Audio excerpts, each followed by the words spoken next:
So what this verse is telling us is to use all your thoughts and thinking for God. That your soul is made up of your mind, your will, and emotions, and your body is your feelings and your passions and your wants and outward things. And so today I want to talk about just your soul, meaning your mind, because your mind is amazing. Your mind has these really wonderful abilities. And so I wrote them down because they can be positive and they could be negative. Your mind can rewind. You know, it's so amazing. It takes you about 90 seconds to pull up a memory. So you notice, like we've lost our my mother-in-law recently, and it takes about 90 seconds of thinking about her when all of a sudden all of those memories pop up in a file that has her name on it.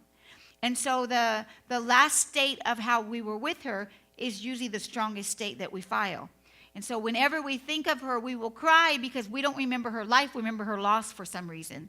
And so your mind is amazing because it can go backwards. It can remember when you were 3. Some people would remember when they were younger. So instantly your mind with quantum speeds knows how to go back. I'm 51 years old, and my mind knows how to go back all the way to that point. But your mind also knows how to go forward. Your mind knows how to vision things and see things and to imagine and to want things that are ahead. The vision that God has given you is past, present, and future vision. Sometimes people don't get past the past because they can't stop seeing something that happened to them.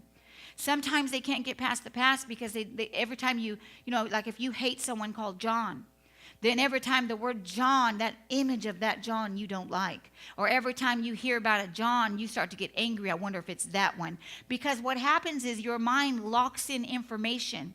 And so although these things are such a blessing, they can also be very, very negative. What happens though with your mind is if you rewind all the time. How many know what a DVD player is? So a DVD player, you can rewind something. But what happens when you hit play? What happens when you hit play after you rewind? It plays it again. And then you hit rewind, and what happens? It plays it again, and then you hit rewind, and what happens? It plays it again. So when you are stuck in a thought, when you are stuck in a pain, when you are stuck with what somebody did to you, your mind can hurt you if you don't renew it because you will rewind all the time. So you may have married, David, and then David hurt you, and so now you've met, Tom. But because of what David did, when there's an inkling of anything that's similar, you rewind. And now you believe Tom is doing it to you. And you rewind. And now you believe Tom is doing it to you. And it doesn't work out because you won't stop rewinding and blaming Tom for something David did. So now that don't work and you move forward. And now you've met another guy and you rewind.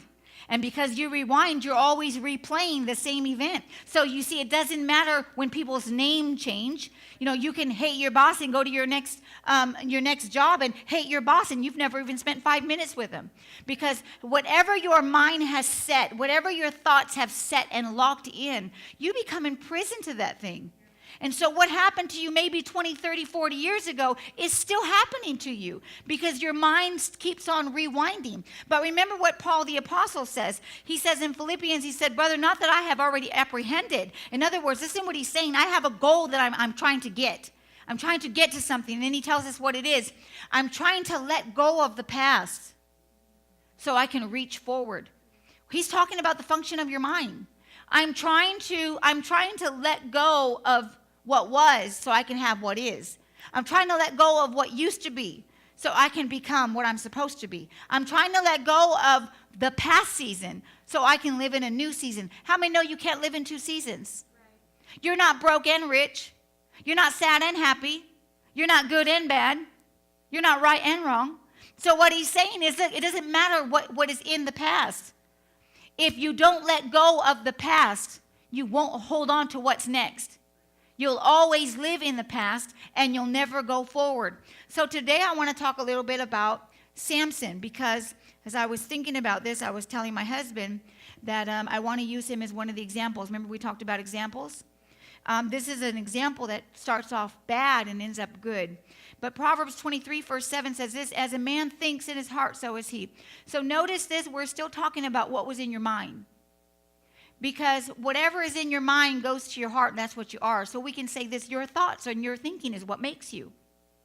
So whatever you think, that's what you are. Whatever you're rehearsing, not a single thought. How many know single thoughts can come to you? They don't hurt you. But the thought that won't go away, that goes over and over, they're just going to use me. They just want to use. We all know they're users. We all know they're just going to try to take. We all know they're liars. And so it never goes away. It never goes away. And that's what's building a place where you're stuck. And so, we think that a prison is the worst place to be because they don't get to leave the room. And if they do, they don't get to leave the premises. I want you to know a wrong mindset is as good as prison, because it never lets you leave the room of that thought. It never releases you to have new thoughts, because all you ever do is repeat what happened over with new characters, repeat what happened over with new situations. And so what happens is you never get to obey God because your pains and your hurts have never been mended, that you are always replaying things out. You get that great job with that great wage, but you always blow it. You don't show up to work, or you're late. You get that wonderful person, but you don't know it because you're always thinking they're going to do what somebody else did. So we need to realize that it's so important that we live beyond yesterday and let it go so we can have tomorrow. Because as long as you're rehearsing, I do this because you don't know what I went through. I live this way because you don't know what happened to me. Well, I have this because of that. They did this to me, so I'm like this. I want you to know it doesn't matter whatever happened to you. Christ gave you a new beginning. And his word is enough to erase what was so that you can envision and see a new future, so that you can live out what God has planned for you.